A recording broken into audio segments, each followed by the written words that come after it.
Assalamualaikum warahmatullahi wabarakatuh. Halo sahabat, kali ini saya membawakan cerita yang membuat kalian menangis dan gemas mendengarnya. Sebelum mendengarnya silahkan absen dulu para onti uncel dari daerah mana saja. Buat yang sudah subscribe semoga rezekinya lancar ya. Langit Ghana sore itu tak begitu cerah. Awan menggantung, seolah menyimpan rahasia yang sama beratnya dengan isi hatiku. Sudah 2 minggu aku tinggal di negara ini sebagai mahasiswa pertukaran dari Indonesia. Namaku Nabila Ayu Ningtyas, usia 26 tahun, lulusan sastra Inggris dari Yogyakarta. Ketika pertama kali kukinjakan kaki di tanah Afrika ini, jiwaku penuh semangat. Tapi siapa sangka, langkah pertama itu juga menjadi awal dari perjalanan batin yang tak pernah terbayangkan. Segalanya terasa asing, bahasa, makanan, bahkan udara. Aku merasa seperti makhluk kecil yang tersesat di dunia raksasa. Di tengah rasa terasing itulah aku bertemu dia, Kweku Mensah, dosen pembimbingku di Universitas Legon. Pria Afrika berkulit hitam legam, dengan sorot mata tenang dan senyuman hangat yang entah kenapa, bisa menenangkan kegelisahanku. Tapi aku menolak mengakui rasa itu. Bukankah mustahil bagiku, gadis Jawa dari keluarga konservatif, untuk jatuh cinta pada pria yang begitu berbeda? Kelas pertama kami penuh kecanggungan. Tapi yang membuat hatiku bergetar adalah saat Kweku berbicara dalam bahasa Indonesia dengan logat lucunya, "Apa kabar, Nabila?" Semua mahasiswa tertawa, tapi aku hanya terdiam, bingung antara ingin tersenyum atau menangis. Bagaimana mungkin pria itu begitu cepat memahami bahasa dan budayaku, sementara aku bahkan belum benar-benar memahami siapa dia. Ada sesuatu dalam dirinya yang menembus pertahananku. Sesuatu yang membuatku takut. Aku mulai menghindarinya. Setiap selesai kelas, aku buru-buru pulang. Aku bahkan pindah tempat duduk hanya agar tak terlalu dekat dengannya. Tapi semakin aku menjauh, semakin takdir membawaku kembali kepadanya. Suatu malam, saat kampus mengadakan acara pertukaran budaya, hujan turun deras. Aku terjebak, tak membawa payung. Dari kerumunan, Kweku datang dengan payung di tangan. "Kamu butuh ini," katanya singkat. Aku hanya mengangguk, tapi saat tangannya tanpa sengaja menyentuh lenganku, aku merasa seperti tersambar kilat. Di malam itulah untuk pertama kalinya kami bicara dari hati ke hati. Di bawah hujan dan atap kampus tua itu, Kweku berkata, "Kamu mungkin melihatku sebagai orang asing, Nabila. Tapi kadang, yang asing justru bisa menjadi rumah, jika kamu berani membuka pintu." Kata-katanya menusukku dalam. Aku pulang malam itu dengan hati bergetar, dan untuk pertama kalinya aku bertanya pada diri sendiri, benarkah aku takut padanya, atau justru takut pada perasaanku sendiri? Aku mencoba melawan. Aku berdoa, menangis, dan meyakinkan diriku bahwa semua ini hanya keterkejutan budaya. Tapi setiap kali mataku menatap mata Kweku, aku kehilangan arah. Bukan karena dia sempurna, tapi karena dia hadir di saat aku paling rapuh. Dan entah kenapa, dalam keheningan yang panjang itu, aku mulai mengerti, mungkin Tuhan sedang mengujiku, bukan dengan penderitaan, tapi dengan cinta yang tak biasa.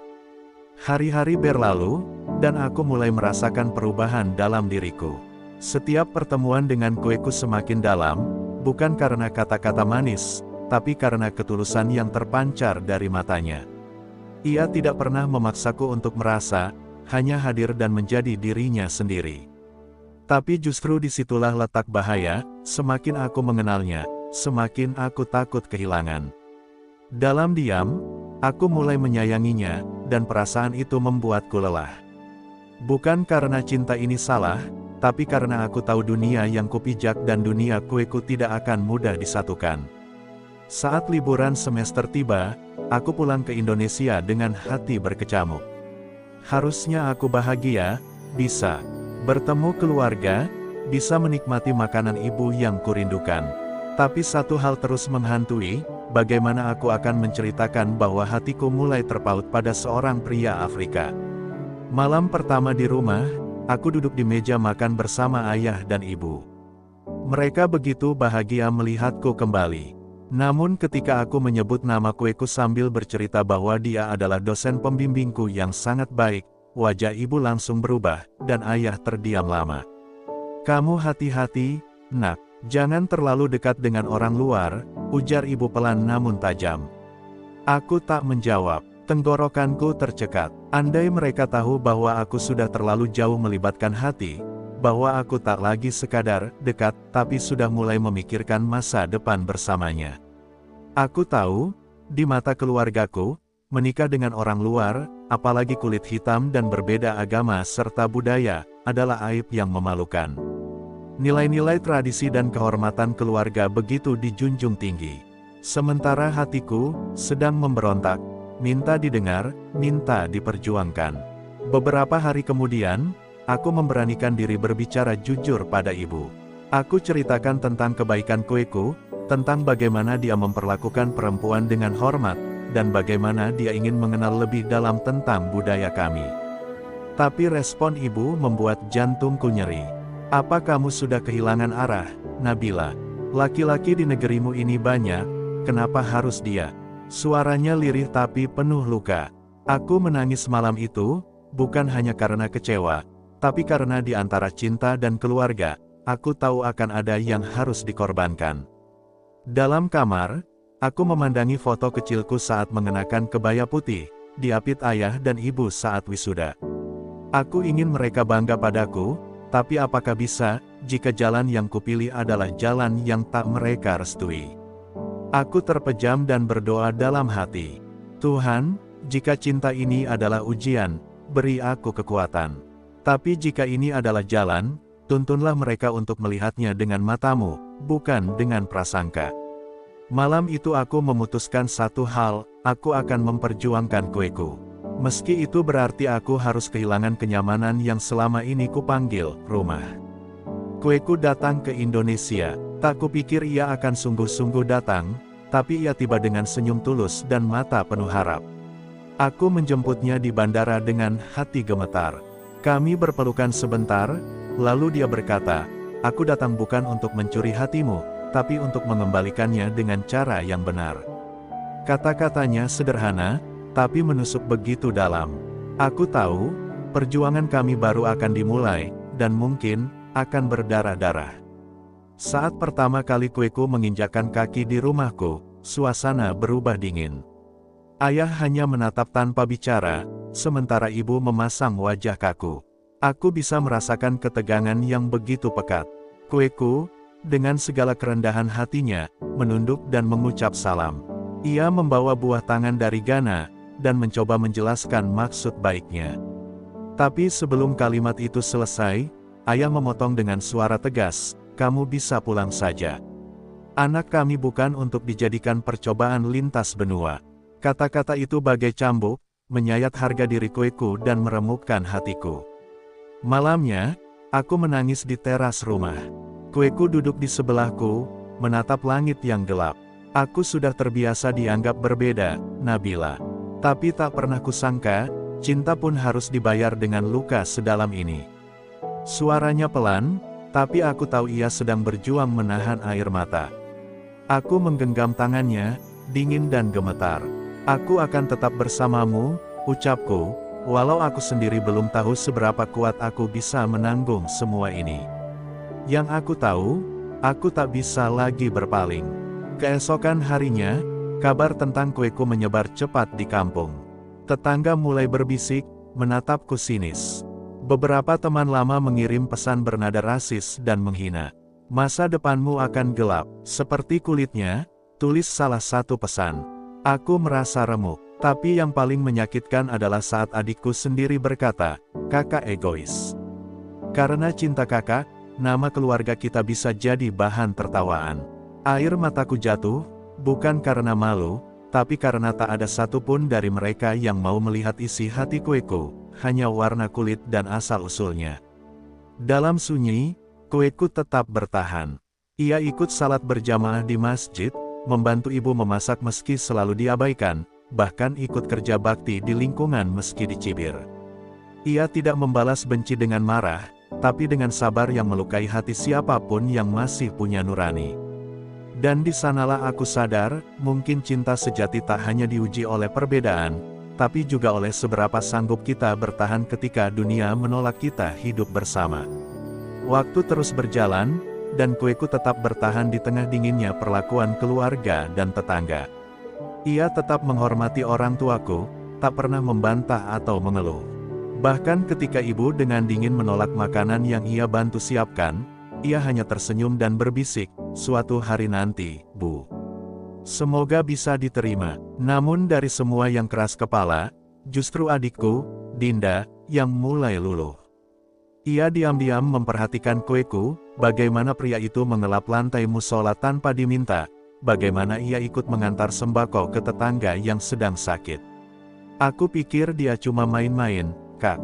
Tapi sekarang, aku bingung sendiri," ujar Dinda suatu malam. Kata-katanya bagai celah kecil cahaya di tengah kegelapan. Aku mencoba berbicara lagi pada ayah. Kuajak duduk, kuceritakan perjuangan kueku, dan rasa yang tak bisa kupadamkan. Tapi ayah tetap membatu. "Cinta tak cukup, Nabila. Nanti kamu menderita. Kamu akan hidup di negeri asing, jauh dari tanah dan darahmu. Kau akan sendirian." Kali ini, aku tak menangis. Ayah benar, aku akan jauh dari semua ini. Tapi aku tidak akan sendirian. Aku punya dia, dan selama dia menggenggam tanganku dengan hati yang tulus, aku tahu aku bisa bertahan. Wajah ayah menegang. Ia tak menjawab, hanya berdiri dan meninggalkanku sendiri di ruang tamu. Keesokan paginya, kabar buruk datang seperti petir di siang bolong. Kueku dipanggil oleh kedutaan Ghana.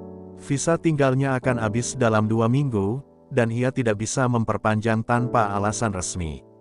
Aku panik. "Apa kau harus pulang sekarang?" tanyaku dengan suara bergetar. Kueku menatapku dalam-dalam, lalu berkata pelan, "Mungkin ini waktu Tuhan untuk mengujimu, tampaku." Hatiku hancur. Setelah semua perjuangan, saat benih harapan mulai tumbuh, kami justru dipaksa berpisah. Dunia seakan ingin membuktikan bahwa cinta kami tak akan sanggup bertahan lebih lama. Malam terakhirnya di rumah kami, kueku berdiri di halaman, memandang bintang. Aku mendekatinya, menggenggam tangannya. "Aku akan datang padamu," kataku mantap. "Kalau kau tak bisa tinggal di sini, maka aku yang akan datang ke negerimu." Ia terdiam lama, lalu tersenyum getir. "Tapi apa kau siap kehilangan semua ini, Nabila? Keluargamu, tanahmu, duniamu?" Aku menatap matanya yang mulai berkaca-kaca. "Yang tak siap kehilangan itu, justru aku, kalau harus hidup tanpa kamu." Dan pagi itu, saat mobil menuju bandara menjemput kueku, ibu diam-diam menyelipkan satu bungkusan kecil ke tanganku. "Ini bekal untuk dia," katanya lirih, lalu berbalik cepat agar aku tak melihat air matanya jatuh. Saat itu aku tahu, perlahan, hatinya mulai terbuka. Tapi waktu kami habis. Kueku pergi dengan mata yang enggan berpisah, meninggalkanku berdiri sendiri di pinggir jalan, menggenggam bungkusan ibu dan hati yang mulai remuk karena rindu yang baru saja dimulai. Hari-hari setelah kepergian kueku terasa seperti bayangan yang tak pernah meninggalkan langkahku. Semua terasa hampa. Bahkan suara ibu yang biasanya cerewet kini hanya jadi gema samar. Ayah pun lebih banyak diam, seolah tak tahu harus berkata apa setelah melihat aku berubah menjadi perempuan yang setiap malam menangis dalam diam. Surat-surat dari kueku mulai datang seminggu sekali. Ia tak pernah menyalahkan siapapun. Isinya hanya doa, kabar baik, dan pengingat bahwa cinta sejati tak pernah menuntut, hanya menunggu. Tapi aku tahu, hatinya juga lelah. Dan aku tak mau membuatnya menunggu lebih lama. Suatu malam, aku berdiri di hadapan kedua orang tuaku, dengan koper kecil di samping kaki. "Aku akan pergi ke Ghana," ucapku dengan suara lirih namun mantap. Ibu menatapku dengan mata berkaca. Ayah menghela napas panjang. "Sudah kupikirkan matang-matang. Aku tidak ingin hidup dalam penyesalan. Mungkin aku akan tersesat di sana, mungkin aku akan rindu pada rumah ini, tapi lebih dari itu, aku tidak ingin kehilangan satu-satunya orang yang mencintaiku dengan utuh." Tak ada bentakan kali ini, hanya keheningan. Lalu perlahan, Ibu menggenggam tanganku. Kalau memang itu jalanmu, jalanlah dengan hati yang kuat. Dan ingat, kamu tetap anak kami. Perjalananku ke Ghana bukan seperti dongeng. Aku harus melewati birokrasi rumit, perbedaan waktu, dan jarak yang seolah mempermainkan harapanku. Tapi semua itu runtuh ketika aku akhirnya berdiri di depan rumah kueku. Ia membuka pintu dengan wajah terkejut, dan untuk pertama kalinya, aku melihat air matanya jatuh. "Kamu datang, benar-benar datang," bisiknya. Aku memeluknya erat, seperti memeluk kembali hidupku yang sempat hilang. "Aku sudah memilih, dan aku memilih kamu," kataku, dengan napas terengah tapi penuh kelegaan. Beberapa bulan kemudian, kami menikah. Bukan di gedung mewah, tapi di pelataran rumah kueku, dengan perpaduan adat Ghana dan sentuhan kecil budaya Jawa. Aku mengenakan kebaya putih sederhana, dan kueku mengenakan kain kente berwarna emas. Ayah dan ibu hadir, duduk di barisan depan dengan mata yang tak pernah lepas dari kami.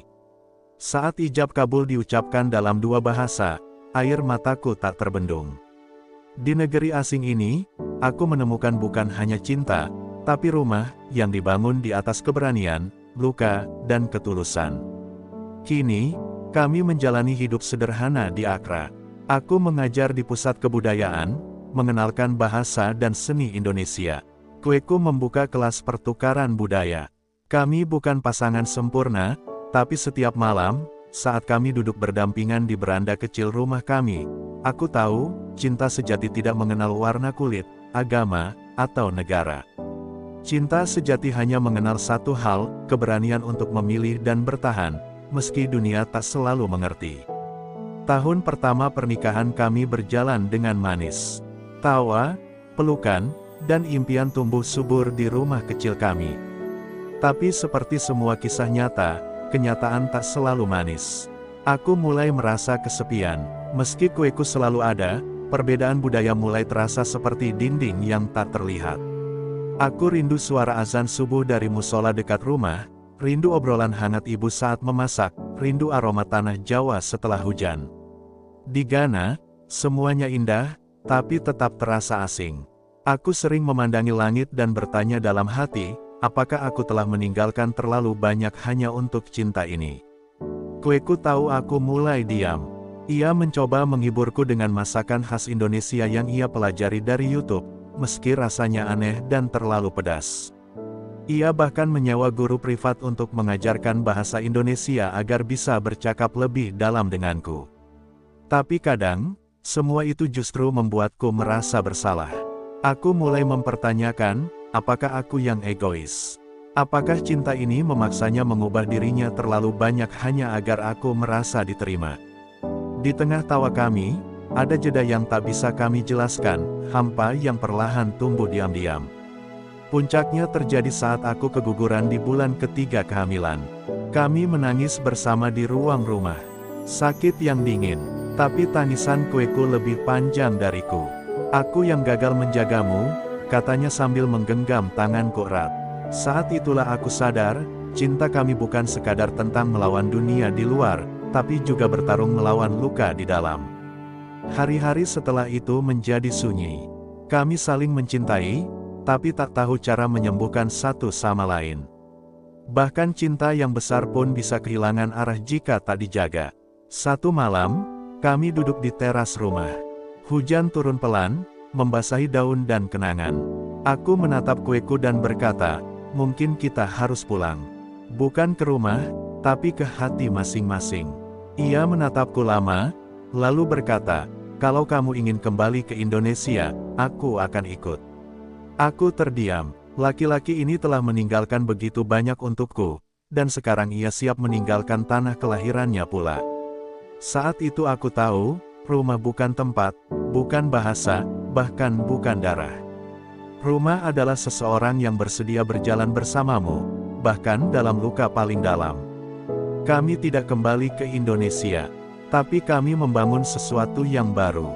Komunitas kecil kami berkembang menjadi pusat budaya dua negara. Anak-anak Ghana belajar tari Jawa dariku, dan ibu-ibu Indonesia di rantau belajar membuat masakan Afrika dari kueku. Kami bukan lagi dua dunia yang saling bertabrakan. Kami menjadi satu dunia baru, yang lahir dari luka, dirajut oleh cinta, dan tumbuh karena keberanian untuk bertahan. Dan mungkin, itu lebih dari cukup. Setahun setelah keguguran itu, aku mulai belajar menerima kenyataan bahwa mungkin, menjadi ibu bukan jalan yang mudah untukku. Tapi kueku selalu berkata, anak bisa datang dari rahim atau dari takdir, Tuhan tahu waktu terbaik. Aku mencoba tersenyum, meski ada luka yang belum sembuh sepenuhnya.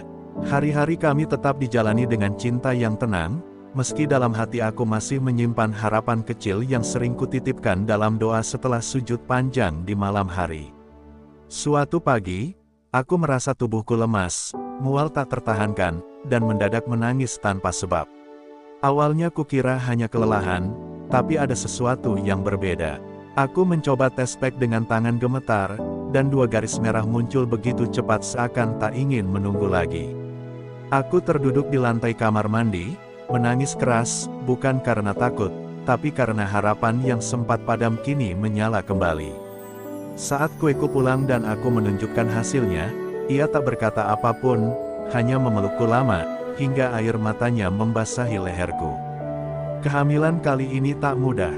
Aku harus banyak istirahat, menjaga emosi, bahkan sempat dilarikan ke rumah sakit karena pendarahan ringan.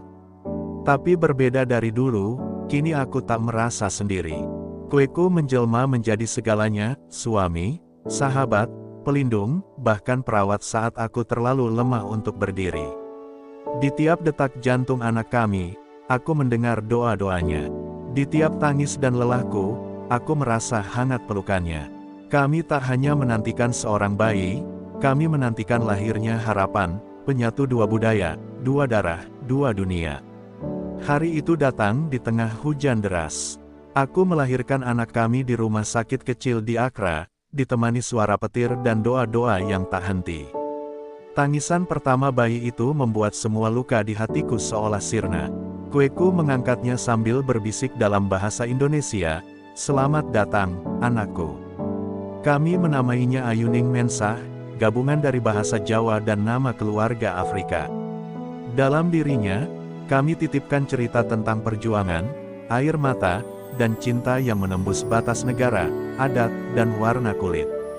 Malam pertama kami bertiga di rumah, aku duduk memeluk Ayuning di pelukan, sementara kueku membacakan cerita dongeng dari tanah Jawa yang ia pelajari dengan susah payah. Dalam keheningan itu, aku tahu, semua perjalanan menyakitkan yang kami lewati bukan untuk menghancurkan, tapi untuk menyiapkan ruang bagi sesuatu yang lebih besar, cinta yang diwariskan. Dan jika suatu hari anakku bertanya, "Apa arti cinta, Ibu?" Maka aku akan menjawab, cinta adalah ketika 2 hati dari dunia yang jauh bersatu, lalu melahirkan dunia baru di dalam dirimu. Setahun setelah kelahiran Ayuning, hidup kami berubah total. Rumah kecil kami tak lagi sunyi. Tawa bayi kami menjadi musik yang menghidupkan segalanya. Tapi di balik kebahagiaan itu, terselip pertanyaan yang mulai tumbuh dalam diam, di mana seharusnya Ayuning dibesarkan.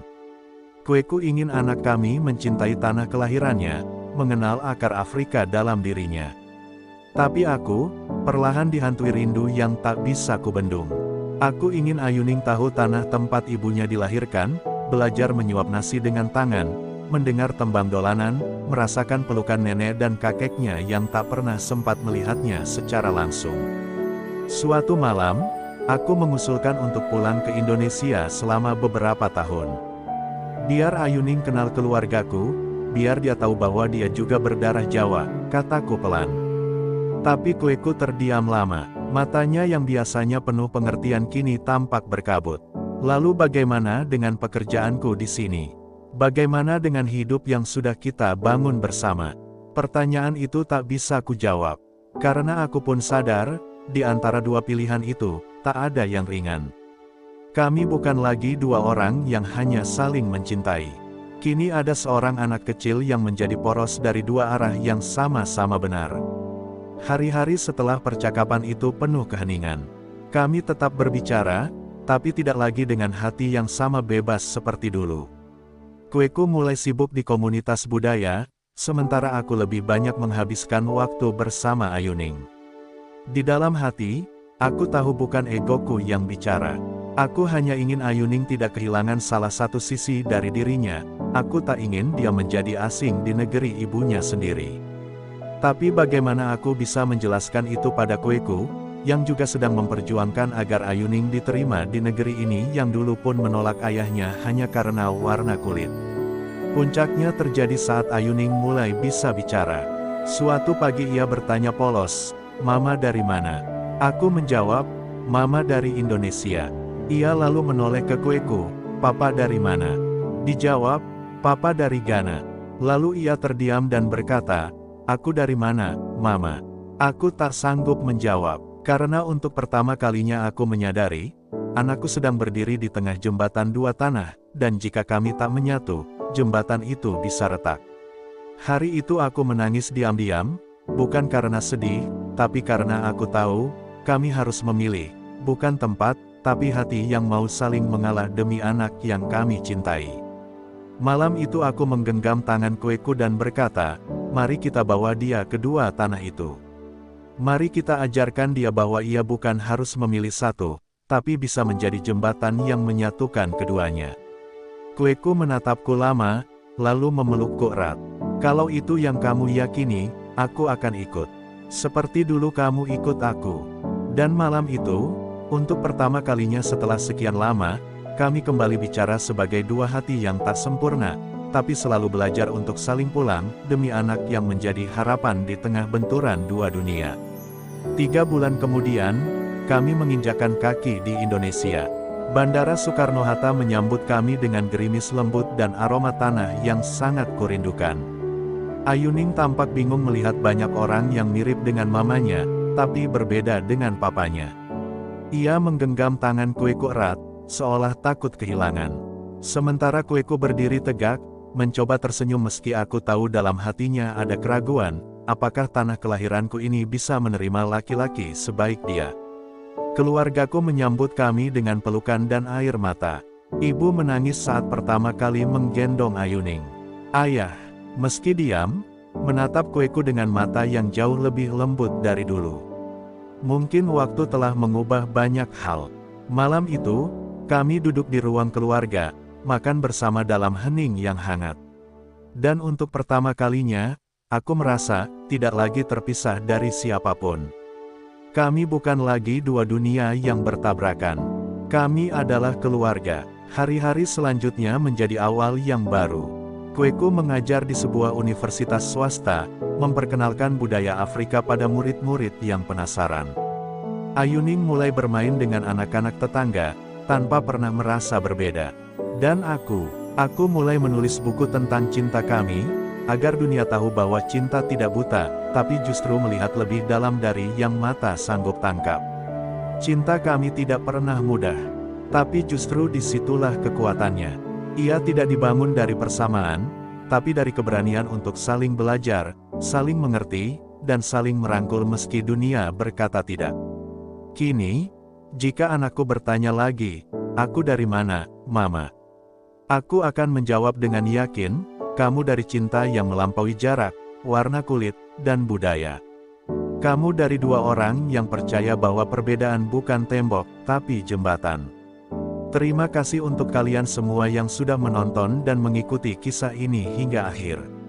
Semoga cerita ini menjadi pengingat bahwa cinta yang tulus selalu menemukan jalannya, meski harus menyeberangi lautan dan menembus batas tradisi. Jangan pernah takut mencintai hanya karena dunia menentangnya. Semoga kalian semua yang sedang memperjuangkan cinta diberi kekuatan dan restu dari Tuhan. Semoga cinta kalian selalu tumbuh dalam kesabaran dan keberanian. Terima kasih telah menjadi bagian dari perjalanan ini.